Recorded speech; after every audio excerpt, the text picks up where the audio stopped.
K സുധാകരനും K രാഗേഷും ഇപ്പോഴത്തെ CPM ജില്ലാ സെക്രട്ടറി കെ രാഗേഷും തമ്മിലാണ് അവിടെ ലോക്സഭയിലേക്ക് മത്സരിക്കുന്നത്. അന്ന് നാമനിർദ്ദേശ പത്രികയുടെ സ്ക്രൂട്ടിനിയുടെ ദിവസം വൻ പ്രശ്നമായിരുന്നു കണ്ണൂർ ഉണ്ടായിരുന്നത്. എന്താണെന്ന് വെച്ച് കഴിഞ്ഞാൽ കെ സുധാകരൻ്റെ പത്രിക തള്ളണം എന്നുള്ളതായിരുന്നു CPMൻ്റെ ആവശ്യം. അതിനവർ പറയുന്ന കാരണം കെ സുധാകരൻ 2005-ലോ 2006-ലോ ഒരു കേസിൽ അദ്ദേഹത്തെ പാപ്പരായി പ്രഖ്യാപിച്ചിരുന്നു. അങ്ങനെ ഈ പാപ്പരായി പ്രഖ്യാപിക്കപ്പെട്ട ഒരാൾക്ക് തിരഞ്ഞെടുപ്പിൽ മത്സരിക്കാൻ കഴിയില്ല എന്നുള്ള നിയമവശം ചൂണ്ടിക്കാട്ടിയിട്ടാണ് ഇങ്ങനെ ഒരു തടസ്സം ഉന്നയിച്ചത്. അങ്ങനെ അത് ആ സ്ക്രൂട്ടിനി അങ്ങ് നീണ്ടുപോവുകയാണ്. സ്ക്രൂട്ടിനി വൈകുന്നേരം തീരേണ്ട സ്ക്രൂട്ടിനി അങ്ങ് നീണ്ട് 6 മണി 7 മണി 8 മണി അങ്ങനെ രാത്രി പാതിരാ വരെ ഈ സ്ക്രൂട്ടിനി നീണ്ടുപോകണം. ഇതിനെക്കുറിച്ചുള്ള നിയമവശങ്ങൾ അവിടെ വെക്കുന്നു. ഇവർ കുറേ ഫയൽസ് അങ്ങോട്ട് വെക്കുന്നു, അവർ കുറേ ഫയൽ ഭയങ്കര അങ്ങനെ പുറത്ത് പിന്നെ കോൺഗ്രസിൻ്റെ മാർച്ച് നടക്കുന്നു, അപ്പുറത്ത് CPMൻ്റെ മാർച്ച് നടക്കുന്നു, തമ്മിൽ MV ജയരാജനും ഇവരും തമ്മിൽ ഏറ്റുമുട്ടുന്നു. അങ്ങനെ മൊത്തം കലാപം.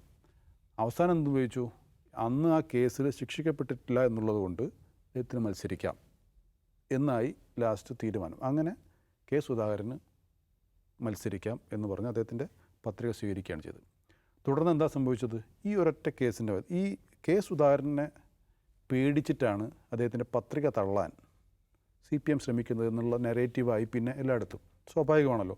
അങ്ങനെ കെ സുധാകരനെ പോലുള്ള ഒരാൾ ഇങ്ങനെ പത്രിക തള്ളിക്കാൻ അതിന് മുമ്പ് തിരഞ്ഞെടുപ്പ് മത്സരിച്ച ഒരാൾ, നിരവധി തിരഞ്ഞെടുപ്പ് മത്സരിച്ച ആൾ, മന്ത്രി ആയാൾ ഒക്കെ അങ്ങനെ ഒരാളുടെ പത്രിക ഈ ഒരു കാരണം പറഞ്ഞ് തള്ളണമെന്ന് ആവശ്യപ്പെട്ട് കഴിഞ്ഞാൽ സ്വാഭാവികമായിട്ടും അതിൽ രാഷ്ട്രീയം എല്ലാവർക്കും മനസ്സിലാവുമല്ലോ. അപ്പോൾ അതേ തുടർന്ന് അത് വലിയ ചർച്ച. ആ തെരഞ്ഞെടുപ്പിൽ പിന്നെ കണ്ണൂരിലെ ചർച്ച ഇത് മാത്രമേ ഉള്ളൂ. അതോടുകൂടി സുധാകരൻ അങ്ങ് കയറി അങ്ങ് പോവുകയും 43,000 വോട്ടിന് സുധാകരൻ വിജയിക്കുകയും ചെയ്തു. ഇവിടെ തിരുവനന്തപുരത്ത് ഇത്തരത്തിലൊരു കേസ്, ഇത് ഞാൻ മനസ്സിലാക്കിയത്തോളം വളരെ സാങ്കേതികമായൊരു പ്രശ്നം മാത്രമാണ്.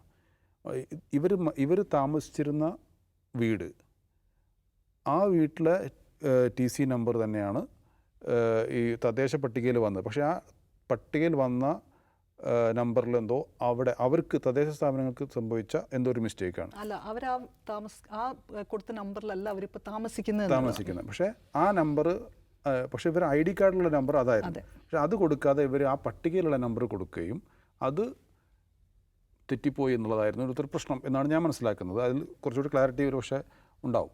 അപ്പോൾ എന്തായാലും അവർക്ക് ഒരിടത്തേ വോട്ടുള്ളൂ. അവർക്കിപ്പം ഈ പറയുന്ന മുട്ടടയിലൊരു വോട്ടും തമ്പാനൂർ വേറൊരു വോട്ടും ഉണ്ടെങ്കിൽ നമുക്ക് വേണമെങ്കിൽ പറയാം ഓക്കെ ഒരു വോട്ട് വെട്ടണം എന്നുള്ളത്. പക്ഷേ എവിടെയും ആ ഒരു വോട്ടുള്ളൊരു ഒരാളുടെ വോട്ട് എന്തിനാണ് വെട്ടിക്കുന്നത്?